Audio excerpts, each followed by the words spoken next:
2대2 구도가 토론회에서 볼만했다 이렇게 했는데 며칠 전 윤석열 전 검찰총장이 원희룡 전 제주지사의 대장동 의혹 강의 일타 강사 이러면서 이 개인 SNS에 공유하면서 칭찬을 아끼지 않았습니다. 어제 토론회에서도요 눈에 띄는 칭찬을 이어갔습니다. 칭찬받은 원희룡 전 제주지사도 이 다시 윤석열 전 검찰총장보다는 홍준표 의원을 향해서 공세를 이어갔습니다. 이들의 이야기를 들어보겠습니다.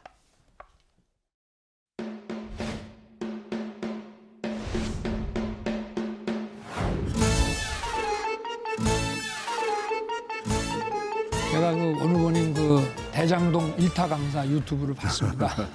역시 그 행정 경험을 또 하셨기 때문에 아주 그 법조인을 넘어서 가지고 설명을 아주 잘 하신 것 같은데 제주지사를 하시면서 아주 부패 척결을 잘 하셨고 또 채용 비리 같은 것들을 근절하고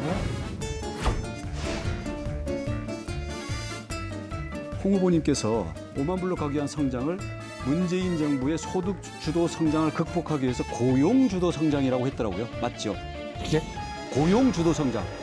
그런 셈이죠.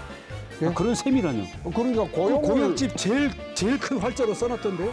문재인 정부 들어와서 공무원 일자리만 늘리잖아요. 네. 이건 세금 나눠먹기 정책이니까 이런 정책을 취하지 말고 민간 일자리를 늘려가지고 고용 주도 성장을 한번 해보자. 그것도 예, 좋습니다.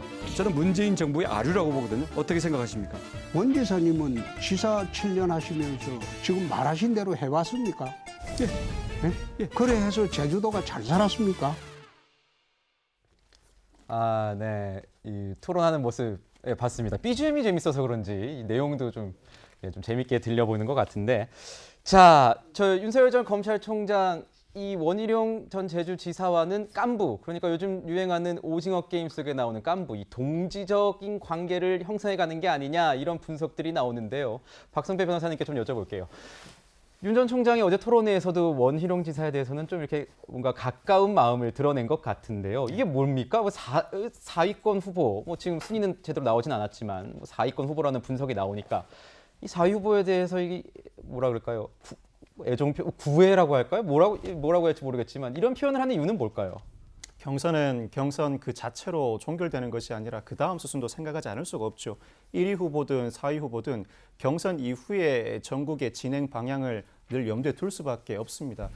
이러한 단계, 즉 1대1 구도가 아니라 2대2 등 다자 구도는 더불어민주당 경선 과정에서도 마찬가지의 모습이 연출됐습니다. 네. 어제도 그 윤 후보는 원 전 지사를 향해서 지사를 하면서 부패 척결을 참 잘하셨다고 칭찬을 했는데 마치 화답을 한 듯한 모양새입니다. 원 전 지사가 윤 후보보다는 홍 후보에게 활약을 집중하는데 이 홍 후보의 고용주도 성장이 문재인 정부의 아류라고 비판하는 한편 이 제주도를 한국의 라스베가스로 만들겠다는 공약에 대해서도 이런 식으로는 제주도민들로부터 30%의 지지도 못 받을 것이라고 주장했습니다. 이 제주도민들의 마음은 누구보다 자신이 잘 안다는 것이죠. 네. 그러면서 제대로 안 알아보고 막 던져놓고 나중에 안 한다 이런 식으로 대처해서는 안 된다라고 강력하게 비판을 제기했습니다. 네, 금태섭 의원님께도 좀 여쭤보겠습니다. 예. 어떻게 보십니까? 이 야당 경선 상황. 일단은 그 뭐 4위니까 뭐 후보로 선출되는데 경쟁자로서는 좀 약하지 않나 보는 것 같고 또 그 윤석열 후보 캠프에서는 어떻게 보면은 그 각을 세우는 것이 홍준표 후보랑 지금 가장 큰 이 상대를 하고 있는데요.